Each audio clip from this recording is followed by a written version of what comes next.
o princípio da supremacia do interesse público vem sendo questionado. Isso aqui é uma espécie de, vamos dizer assim, de aprofundamento teórico que a gente precisa fazer por causa da doutrina mais moderna, tá? O ponto é o seguinte: a supremacia do interesse público é uma ideia intrinsecamente autoritária, tá? Tanto que regimes autoritários apelam demais para isso daqui, né? Para fazer o seguinte, olha, se até a ideia de fascismo, assim, né, é tudo pelo Estado dentro do Estado, sabe? Então, assim, sempre que você tem essa visão exacerbada de que, olha, o Estado pode tudo, nós temos algum regime autoritário aí, seja de viés de esquerda ou de direita, né? Indiferente aqui. Então, o ponto é o seguinte: a supremacia do interesse público, até mesmo quando mal utilizada, é um princípio de viés autoritário.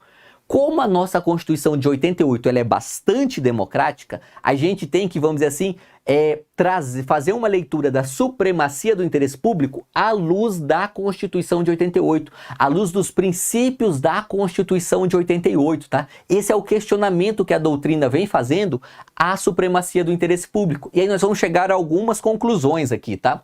Primeiro o texto constitucional, em diversas passagens, partindo da dignidade da pessoa humana, protege a esfera individual, não sendo lícito afirmar, a partir da interpretação sistemática das normas constitucionais, a existência de uma prevalência em favor do interesse público. Esse é o primeiro argumento doutrinário. Segundo, há uma indeterminabilidade abstrata e objetiva do interesse público, o que contraria premissas decorrentes da ideia da segurança jurídica. É um outro argumento doutrinário relevante. E mais, o interesse público é indissociável do interesse privado, uma vez que ambos são consagrados na Constituição e os elementos privados estariam incluídos nas finalidades do Estado, como se percebe a partir da leitura do preâmbulo e dos direitos fundamentais. E, por fim, há uma incompatibilidade da supremacia do interesse público com postulados normativos consagrados no direito constitucional, notadamente os postulados da proporcionalidade e da concordância prática, tá? Esses são os fundamentos que a doutrina usa para questionar a supremacia do interesse público atualmente. O que você tem que levar com bastante clareza? Existe o princípio da supremacia do interesse público? Existe. Ele é aplicado hoje no direito brasileiro? É aplicado hoje, tá? O que nós temos é uma releitura desse princípio para melhor resguardar os interesses particulares, os interesses privados, tá? Então, nós temos essa leitura. Agora, a prefeitura está impedida de fazer desapropriações? Não está, de forma alguma, tá? A prefeitura continua desapropriando. Claro que, por exemplo, há um ônus de motivação da prefeitura justamente para justificar o interesse público naquela desapropriação. Se é um caso de necessidade, se é um caso de interesse social, enfim, vai ter que fundamentar para fazer uma desapropriação ali correta do ponto de vista jurídico constitucional. Mas ainda existe sim princípio da supremacia do interesse público, mesmo com esse questionamento doutrinário aqui, ok? E a indisponibilidade do interesse público, como é que funciona? Olha só, o poder público, por intermédio de seus agentes, não pode agir como bem entender, devendo seguir os ditames do ordenamento jurídico. É até por isso que às vezes é tão difícil ser gestor público, tá? A gente tem várias amarras legais e é para que essas amarras existam mesmo. O poder público ele tem que ser um pouco mais burocrático do que uma empresa privada mesmo, tá? Por quê? Porque o gestor público ele não pode abrir mão do interesse público, ele não pode abrir mão do patrimônio, ele não pode abrir mão da prestação do serviço. Por quê? Porque tudo isso é determinação constitucional e legal. Tem como efeito a impossibilidade de livre transigência. Livre transigência é o que mesmo? É transigir, né? É, vamos dizer assim, abrir mão, negociar o próprio interesse. Então veja, se o Procurador-Geral do Estado está precisando de computadores para a PGE, ele não pode simplesmente encontrar pela internet qual é o computador com o melhor custo-benefício e adquirir esse computador. Não dá para fazer. Ainda que ele fundamente fale, olha, é uma promoção, se eu perder a Black Friday agora vai ficar mais caro. Vai ter que comprar mais caro então. Ele não pode fazer isso. Ele tem que passar pelo procedimento de licitação, que é chato, é demorado, é burocrático. Mas é a ferramenta que a gente encontrou para garantir a indisponibilidade do interesse público e a isonomia, tá, das contratações públicas, ok? E aí, exemplo, não importa o quão vantajoso um negócio pareça para o gestor público, sempre teremos que seguir os ditames da 8666, até deixei desatualizado esse trecho aqui, né? Tinha que ser os ditames da 8666 ou da 14.133, ok?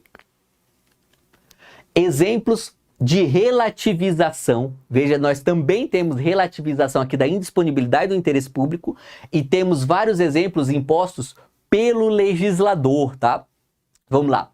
Nos juizados especiais federais, os representantes da Fazenda Pública são autorizados a conciliar e transigir. Isso acontece mesmo na prática. Por exemplo, em causas previdenciárias, é muito comum o INSS fazer a proposta para que reconheça o direito ali de quem está pedindo um auxílio saúde, por exemplo, e, ao mesmo tempo,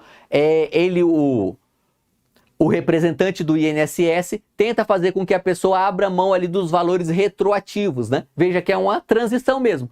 O INSS reconhece o direito e a pessoa abre mão dos valores retroativos. Então veja, é uma espécie de conciliação que o INSS com frequência tenta fazer aqui nos juizados federais.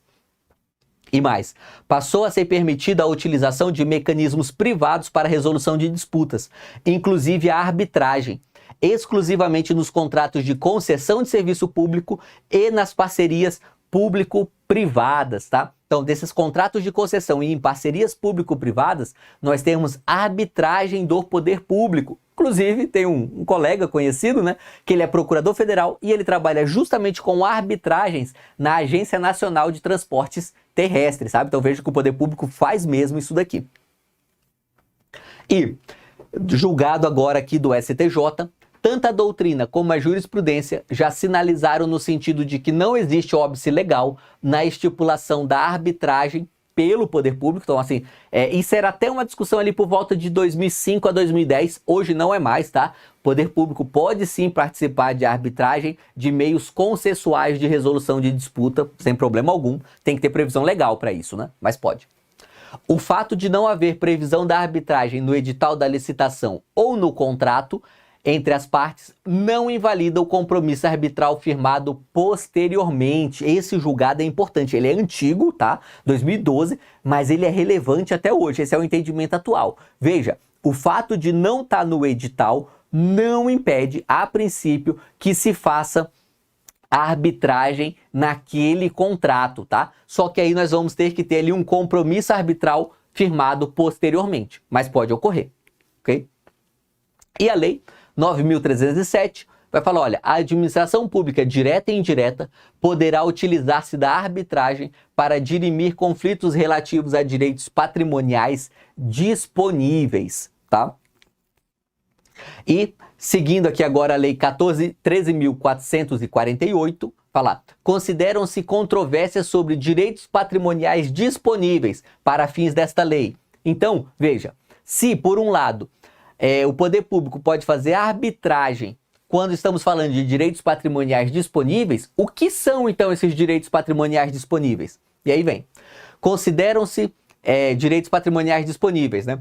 As questões relacionadas à recomposição do equilíbrio econômico financeiro dos contratos, o cálculo de indenização decorrentes de extinção ou de transferência de contrato de concessão e o inadimplemento de obrigações contratuais por qualquer das partes, ok? Uma questão aqui, juiz federal em 2018.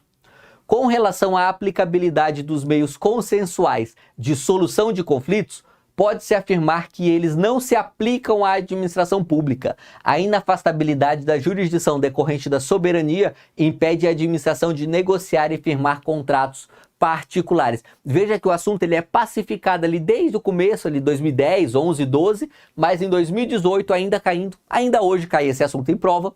Tá errado, né? O poder público pode sim participar de conciliação, transigir e outras formas aí de meios consensuais de solução de conflitos, ok?